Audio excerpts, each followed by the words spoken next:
Бамбай булчирхайн хор тавдар. Хүзүүний урд хэсэгт орших жижиг эрвээхэ хэлбэртэй бамбай булчирхай бол маш чухал эрхтэн. Энэ булчирхайн дааврууд нь биеийн бараг бүх бодисын солилцоонд оролцдог. Бамбай булчирхайн үйл ажиллагаа алдагдахад бамбай булчирхайн хагалгаа, эмийн зүв бус хэрэглээ, арх тамхи, цацраг идэвхт туяа, удамшлын хүчин зүйлүүд нөлөөлдөг.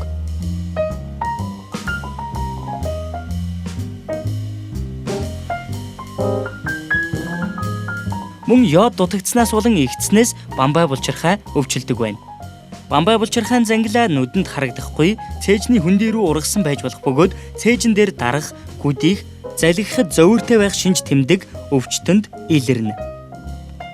Бамбай булчирхайн үйл ажиллагаа ихсэхэд амархан уурлах, твдэх, цочромтгой болох, ихээр эдсэн ч турах, үс хумс хугарах, хөлс гарах, зүрхний хэм алдагдах, даралт ихсэх, нойргуудах, салгалах, нүд бүлтийх, ам цангах, булчин сулрах зэрэг шинж тэмдгүүд илэрдэг бол бамбай булчирхайн үйл ажиллагаа багасхад таргалах, анхаарал сулрах, хавгнах, артерийн даралт буурах шинжүүд биед илэрдэг.